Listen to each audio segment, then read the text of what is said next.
Hi, everyone. So today is the 10th day, finally, one quarter through, and we're going to talk about hope through our problems. There's always hope through our problems. It's very, very simple. There's 6 simple steps in solving our problems, and those steps, as you follow those steps, it's going to take you some time, but here are the steps that you can use with solving any problems that you have. The first step is believe that you can change and acknowledge what it takes to see the results and the time that it takes to see the results. The second step is breaking down the problems into chunks. And speaking of that, we all have problems. My problems are my business, and your problems are your business. But I would like to mention that we all have them, and you can decide when you'll be ready to talk about them. But when I talk about breaking the problems into chunks, that means writing a list of them and then brainstorming and mind mapping ideas on what you think might solve the problems. Practicing that will give you more of a clear insight on what you could do to solve the problems. And this is the third part, brainstorming the options and actions you can use to solve the problems. And it depends on some of the problems. With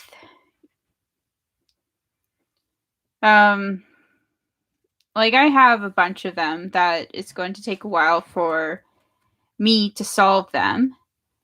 And it could take a year or two because some of those problems interfere with my academics and others interfere with my social life. This is why I feel like I may be in my mid-30s before getting married, or that I would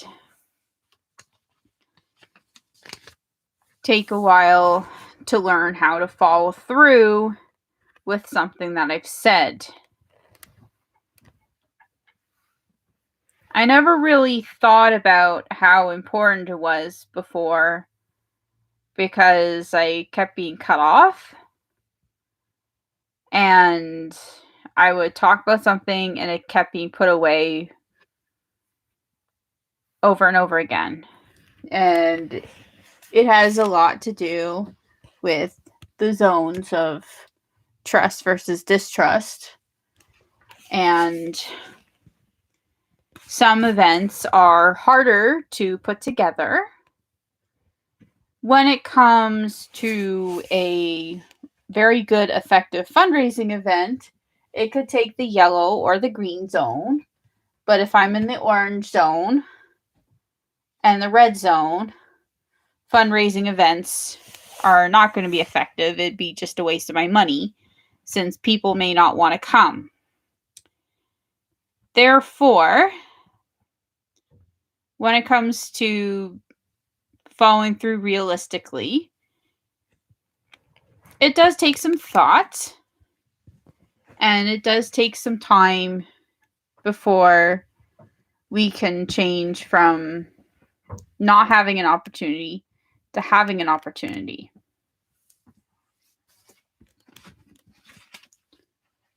Charting our progress is very important. For everybody, it's different. For me, I'll have to chart my progress with little things. And I may not be able to follow through with big events yet because of the zones of trust, but I will be able to work on following through with school.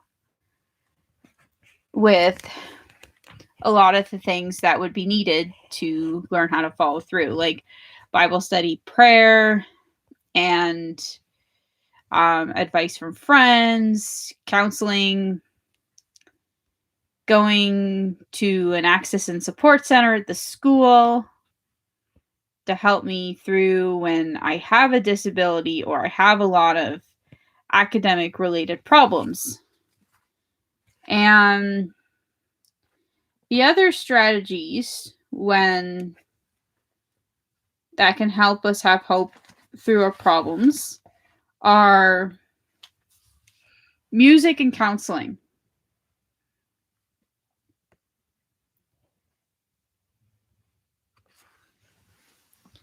The music I might like may be different from the music you like.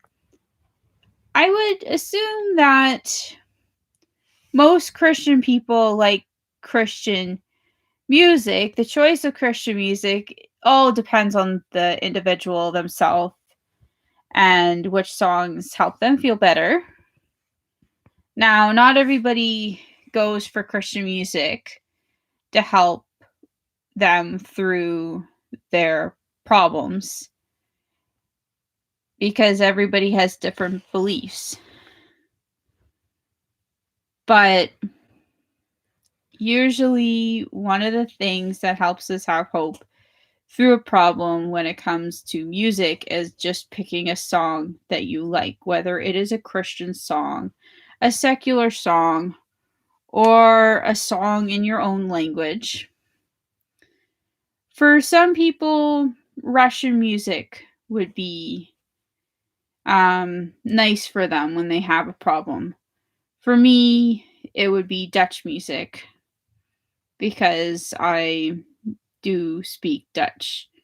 I speak Dutch and I speak English. I'm usually not seen speaking Dutch. I usually am seen speaking English because I live in Canada. If I lived in the Netherlands, I'd be speaking Dutch a lot more often. But I live in Canada right now, and therefore I am speaking English. And if you're in Canada watching my video, this is why I'm speaking English for this video, because I'm expecting Canadians and Americans to watch the video, and I have so many Canadian and American Facebook friends, which is why I'm speaking English in this video. But when it comes to music for me, I do like Christian Dutch music, and this is one of the reasons why I'm thankful for the way things turned out, even though this pandemic was not fun and it was a long term of isolation. It allowed me to have opportunity to watch church online and listen to Christian music on church online. And I followed Vineyard Amsterdam, but since they're having in-person church and I stopped finding their online church, actually I can see if they still having online church.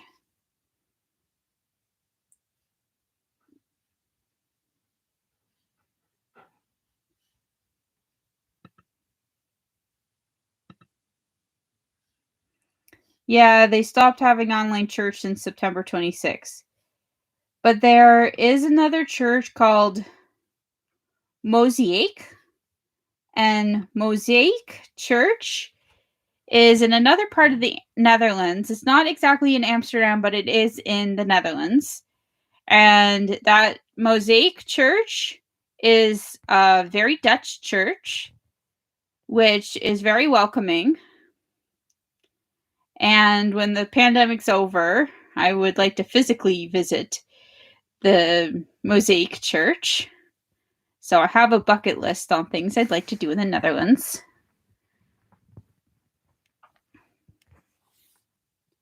I don't know what it's going to feel like visiting the Mosaic Church and the Vineyard Amsterdam. There are a big list of churches in Amsterdam I'd like to visit. And There are, when it comes to church in Amsterdam, people are like, that people may think I'm crazy when I mention about how many churches there are in Amsterdam from research.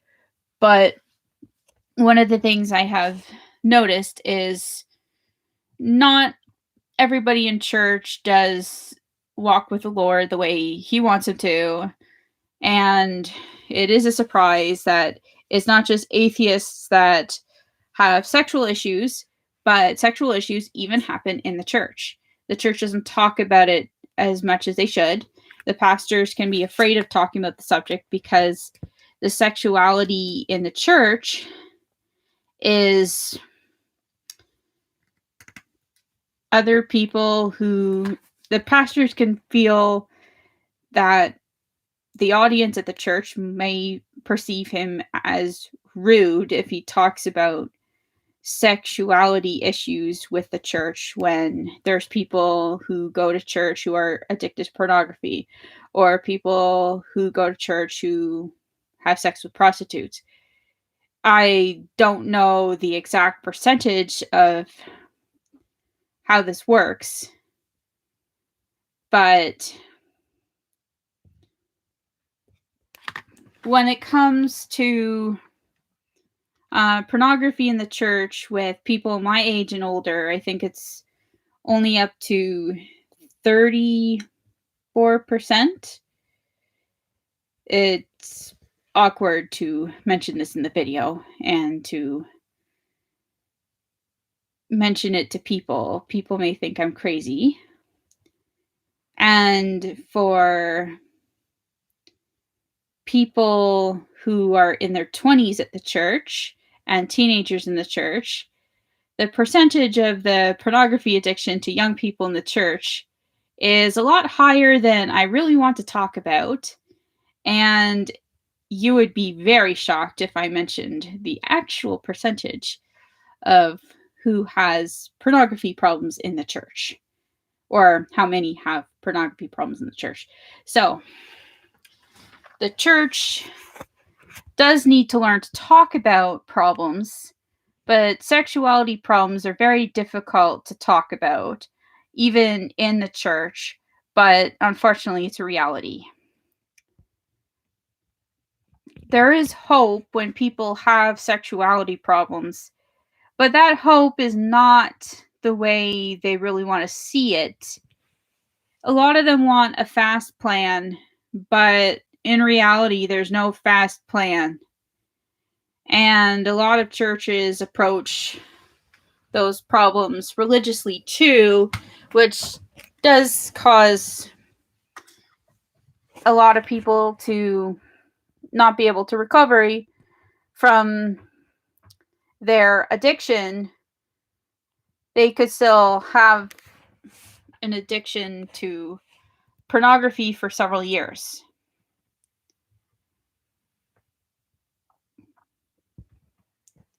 As for, I grew up in church and I struggled with pornography, not as much as most people in the church have struggled with it, but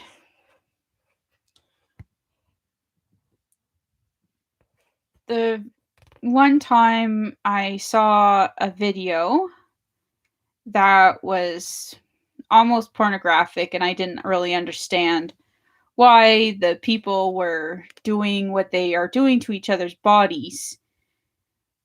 And I thought this would be too inappropriate to do and too inappropriate to watch. But here I am watching it, and I couldn't believe it existed.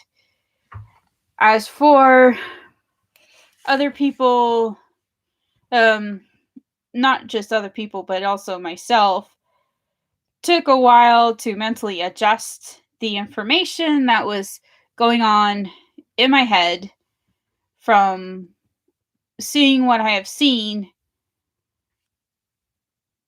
As the months went by, I started to talk about it. But I also felt that these inappropriate things in the movies were acceptable, even though they're not really acceptable. But I thought they were acceptable. And a lot of people view pornography as something to hide.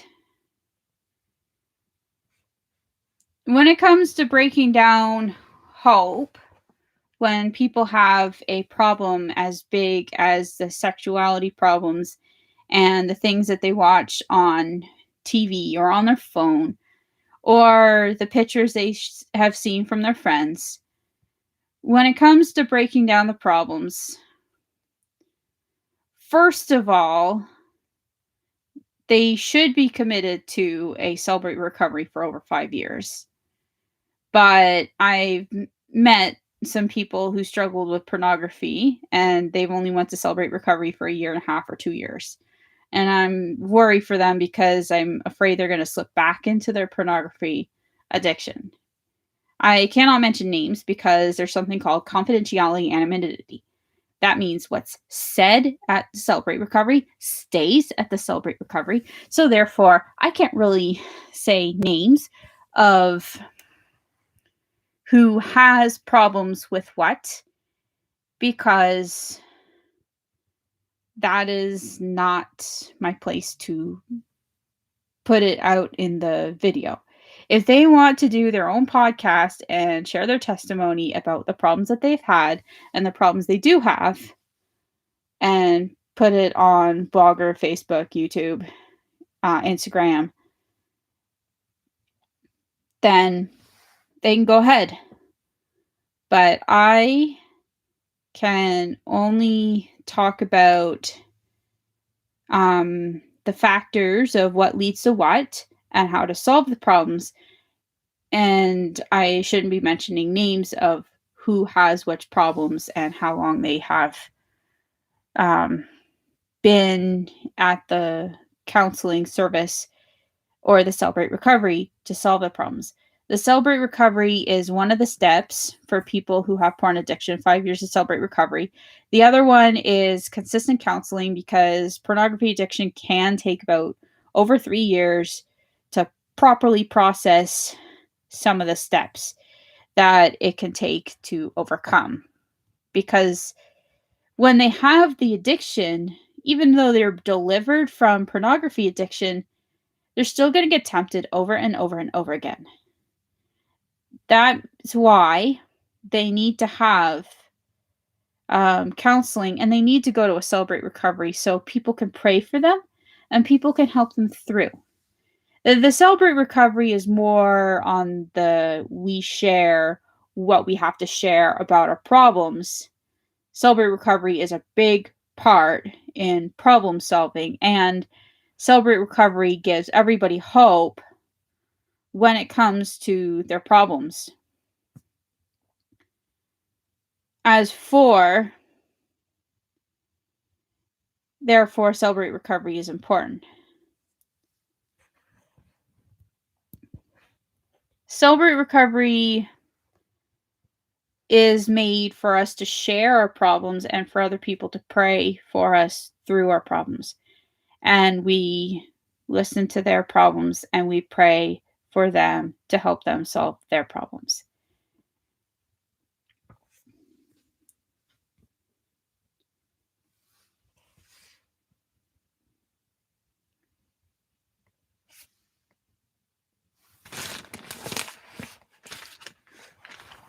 No matter how many problems you would have, there is hope.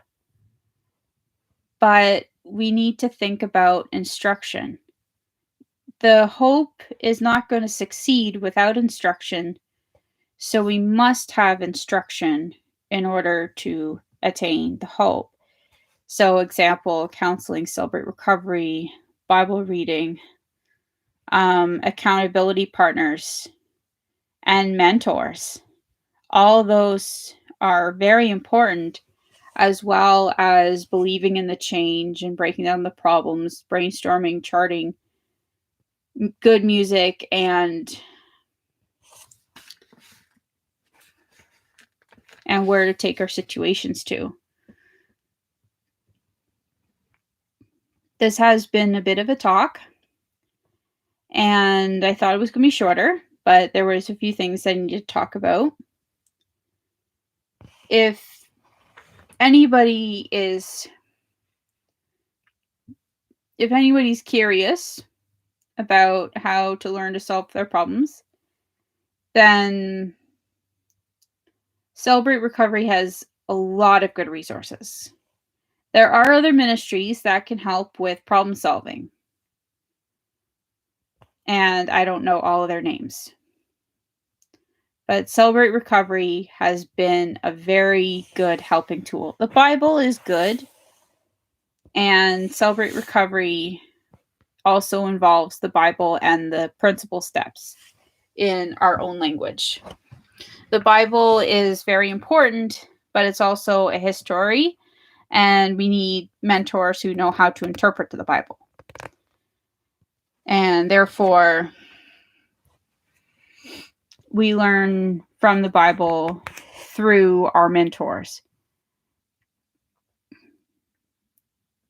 As for this been a long talk, if you have any more questions on hope through our problems, you can be very free to post it in the comments, and I'll see if I could learn to answer your questions for future videos. Thank you all for watching.